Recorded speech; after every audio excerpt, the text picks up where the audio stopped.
और रही बात सिलेबस और नेगेटिव मार्किंग भी होगी, वन सब्जेक्ट होते हैं, मैथ आपके सिलेबस से कहीं नहीं जाने वाला। Hey everyone, good morning and welcome back to my another video. तो फ्रेंड्स, कैसे हो आप लोग? उम्मीद करती हूँ कि आप सब अच्छे हैं, स्वस्थ हैं, मस्त हैं, अपनी स्टडी में व्यस्त हैं। फ्रेंड्स, तो फाइनली 27 डेज बाद आज मैं सुपर टेट से रिलेटेड ये वीडियो लेके आ रही हूँ। उम्मीद करती हूँ कि आप लोगों ने बहुत लंबा इंतजार किया, बट आप लोगों के अब जो भी कमेंट्स होंगे, जो भी क्वेश्चन होंगे, वो कमेंट सेक्शन में हमें देखने को मिलेंगे। तो चलिए इसी उम्मीद के साथ इस वीडियो को आगे बढ़ाते हैं और बात करते हैं कि कितने सीटों पे शिक्षक भर्ती आ रही है। जी हाँ, हम बात कर रहे हैं सिर्फ प्राथमिक शिक्षक भर्ती की, क्योंकि हम खुद एक एस्पिरेंट हैं।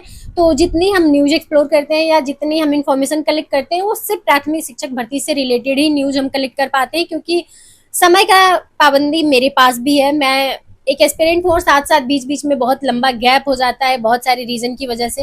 तो इस वजह से जो समय मिलता है हम कोशिश करते हैं कि अपनी स्टडी पे खर्च करें, या फिर अपने जो गोल है हमारे, जिस भर्तियों के लिए हम इंतजार कर रहे हैं, जिन भर्तियों के लिए हम तैयारी कर रहे हैं, उन भर्तियों से रिलेटेड जो भी न्यूज आती है उसको पढ़ें, उसके बारे में समझें।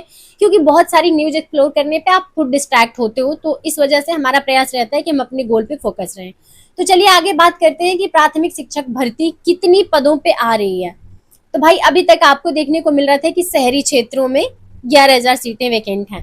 बस उसी 11,000 सीट पे आयोग सिग्नल दे रहा है कि नहीं, हम 11,000 सीट पे काम कर रहे हैं, 11,000 शिक्षक भर्ती पे विज्ञापन हम जारी करने वाले हैं। उस पर अभी कुछ काम बाकी रहेंगे, जैसे एकेडमिक वाला मुद्दा है, एकेडमिक को लेके अभी बहुत सारे संशय, क्योंकि बेसिक शिक्षक नियमावली में जो है, जो बेसिक शिक्षक नियमावली में जो भर्ती प्रक्रिया है उसमें एकेडमिक मेंशन है, और आयोग जो है शिक्षा सेवा चयन आयोग, वो एकेडमिक पे मुहर नहीं लगा रहा है। तो एक संशोधन करना पड़ेगा, जैसे एलटी में आपने देखा है, तो उसी तरीके से एक संशोधन करना पड़ेगा। वो सरकार के लिए बहुत लंबा प्रोसेस नहीं है, बहुत करना चाहेगी सरकार तो बहुत जल्द उस पॉइंट को क्लियर कर लेगी और संशोधन कर देगी, जिसके लिए एकेडमिक हट जाएगा। और मुझे लगता है कि एकेडमिक हटना एक फेयर डिसीजन है, क्योंकि सब इक्वल पे आ जाएंगे, सब अपना मेहनत करेंगे, 100% देंगे। क्योंकि पिछली बार 69,000 वाली जो शिक्षक भर्ती थी ना, उसमें बहुत सारे ऐसे एस्पिरेंट हैं जो 100+ मार्क्स लेके आए थे, लेकिन आज वो बेरोजगार हैं और 90 नंबर पाने वाले, 97 नंबर पाने वाले नौकरी कर रहे हैं, क्योंकि उनकी एकेडमिक बहुत अच्छी थी।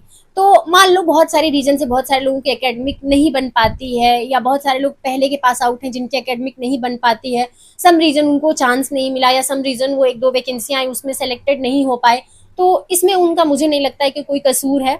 तो भाई क्यों गुणांक ऐड किया जा रहा है? ये एक फेयर डिसीजन मुझे लगता है कि गुणांक को हटा दिया जाए। अब बात कर लेते हैं कि कितने पदों पे भर्ती आ रही है। तो भाई 11,000 पदों पे भर्ती आ रही है। अभी तक आपने बहुत बड़ी बड़ी संख्याएं देखी, 90,000, 97,000, 80,000, 85,000, 60,000, 62,000, 58,000, बट ऐसा कुछ भी नहीं है। फाइनल मुहर जो लगने जा रहा है वो 11,000 पदों पे मुहर लगने जा रहा है। और जो ग्रामीण एरिया की आपको सीटें देखने को मिल रही है 48,000, वो एक नई भर्ती के रूप में आपको देखने को मिलेगी। तो एज ए एस्पिरेंट हम तो यही सोचते हैं कि सरकार ये उगाही का काम कर रही है और कुछ नहीं। अगर इनको उगाही नहीं करनी होती तो ये दोनों भर्तियों को एक साइड ज्वाइन करके थोड़ा और समय ले लेते, 1-1.5 महीने का और समय ले लेते विज्ञापन जारी करने में। लेकिन इन दोनों भर्तियों को एक साथ अगर देते तो हम लोग एक ही बार लूटते भाई, एक ही बार फॉर्म भरना पड़ता। मान लो जो 11,000 सीट दे रहे हो आप, 11,000 छात्र उस पर सेलेक्ट हो जाएंगे, लेकिन वापस से आएगी सीटें तो जो 1-2 नंबर से, आधे नंबर से चूकेंगे, क्योंकि इस बार नेगेटिव मार्किंग लग गई, तो इस बार पॉइंट से भी बच्चे चूकेंगे। तो जो पॉइंट से बच्चे चूकेंगे वो भी अगले भर्ती में फॉर्म भरने के लिए मजबूर होंगे। और अगर आप इकट्ठे सीट दे देते तो कम से कम 60,000 बच्चों का भला हो जाता। तो मुझे नहीं समझ आता कि सरकार क्या सोच के इस शिक्षक भर्ती को टुकड़ों में दे रही है, एक बार 11,000, एक बार 48,000।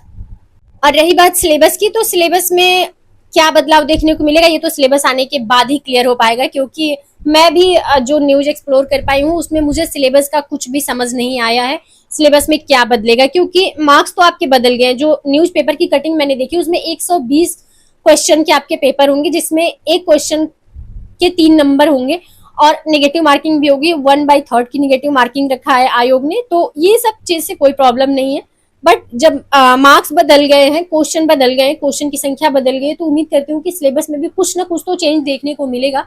तो फाइनल सिलेबस आ जाने दीजिए, फिर हम लोग सिलेबस पे बात करेंगे। वैसे एक वीडियो मैंने सिलेबस पे अपलोड कर रखी है, बट इतना कुछ परिवर्तन हो रहा है, इतना कुछ चेंज हो रहा है, तो उम्मीद करती हूँ कि सिलेबस में भी कुछ ना कुछ चीजें बदल के आएंगी। और अगर नहीं बदलती है तो भी हम लोगों के लिए कोई बहुत परेशानी का सबब नहीं है, हम लोगों के लिए प्लस ही है, क्योंकि पहले से हम लोग उस सिलेबस पे काम किए हुए हैं। तो तो आप लोग अपनी प्रिपरेशन करते रहिए। जैसे कुछ कॉमन सब्जेक्ट होते हैं, मैथ आपके सिलेबस से कहीं नहीं जाने वाले, जीएस आपके सिलेबस से कहीं नहीं जाने वाला है। उम्मीद करती हूँ कि सीडीपी भी ना हटाए, क्योंकि फाइनल सिलेक्शन इसी पे देना है आयोग को, तो सीडीपी भी रहेगा। जब यूपी टेट में था तो इसमें भी रहेगा। तो कुछ ऐसे सब्जेक्ट हैं जो आपके सिलेबस से आउट नहीं होने वाले हैं, हिंदी आपकी सिलेबस से आउट नहीं होने वाली है, तो इन सारे सब्जेक्ट पे आप काम करते रहिए। बहुत जल्द सिलेबस भी देखने को मिल जाएगा। अभी तक उम्मीद था कि 10 अगस्त तक सिलेबस आउट हो जाएगा, बट आयोग अभी काम कर रहा है, तो आयोग का जवाब यह है कि 2 से 4 दिन और लग सकते हैं सिलेबस आउट होने में, और बहुत तेजी से भर्ती प्रक्रिया आगे बढ़ रही है। तो बहुत जल्दी आपको विज्ञापन भी देखने को मिल सकता है। 2-3 मुद्दे बचे हुए, जैसे गुणांक पे काम करना है। गुणांक पे काम क्या करना है? गुणांक पे सरकार और आयोग विचार कर चुके हैं, गुणांक को फाइनली हटाना है, लेकिन उसके लिए एक संशोधन करना पड़ेगा। तो वो एक संशोधन करना बाकी रह गया है। उसके बाद आपके सिलेबस पे भी कुछ काम चल रहे हैं। जैसे ही सिलेबस वाले काम पूरे हो जाते हैं, सिलेबस आपको दे दिए जाएंगे, क्योंकि आयोग का कहना है कि सिलेबस हम पहले आउट कर देंगे विज्ञापन से, ताकि छात्रों को तैयारी करने का मौका मिल सके।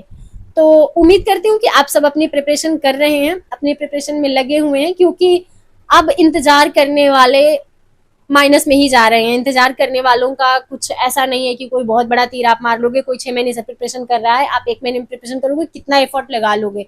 तो लग जाओ, जितना भी समय बचा हुआ है। हम यही कहेंगे भाई, 11,000 वैकेंसी सुन के थोड़ा सा मन अपना भी दुख रहा है। लग रहा है कि इतने सालों से बैक टू बैक बच्चे पास आउट हो रहे हैं, और उनके बीच में 11,000 सीट क्या है? लेकिन कहते हैं ना कि अपने पास जब पावर नहीं होती है तो समर्पण होता है। तो समर्पित कर दो अपने आप को, क्योंकि उस 11,000 में एक सीट लड़के लेनी है। मेहनत आपको ज्यादा करनी है, क्योंकि जब 60,000 सीटें आती तो मेहनत थोड़ी कम भी करते, आप तो सिलेक्ट हो जाते। बट जहाँ पे इतने सारे बच्चे हैं, जहाँ पे इतना टफ कंपटीशन होने वाला है, वहां पे आपकी मेहनत भी नेक्स्ट लेवल की होगी, तभी जाके आपका सिलेक्शन होगा।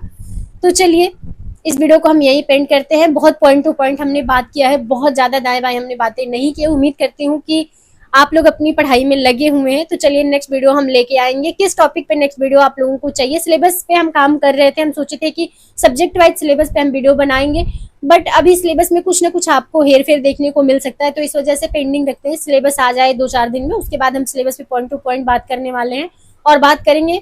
माफी चाहते हैं कि इतने लंबे टाइम से हम घर पे थे, जब हम आप लोगों के लिए कोई भी वीडियो नहीं दे पाए थे। हम खुद तैयारी नहीं कर रहे थे, और वहां पे नेट नहीं चल रहा था। नेट अगर चल रहा होता तो कुछ ना कुछ हम बातें करते आप लोगों से। और हाँ, एक चीज और, जो पिछली वीडियो हमने शेयर की थी ना, उस पे एक भाई का कमेंट आया था कि 69,000 में कंपटीशन कम था। तो नहीं मेरे भाई, 69,000 में कंपटीशन कम नहीं था। 69,000 में बीएड वाले भी शामिल थे, जिसकी वजह से संख्या बहुत बढ़ गई थी छात्रों की।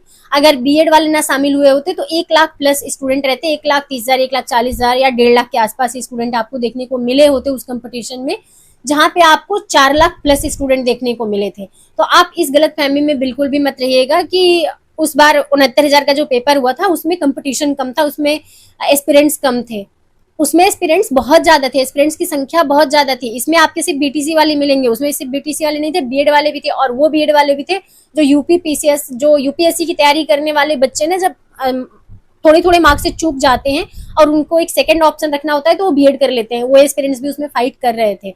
तो ये कहना बिल्कुल गलत है कि 69,000 में कंपटीशन कम था, वो स्ट्रैटेजी काम नहीं आएगी। अगर सिलेबस ये रहा तो वो स्ट्रैटेजी आपके 100% काम आने वाली है, और जो उस स्ट्रैटेजी पे काम कर लेगा उसका सिलेक्शन भी होने वाला है।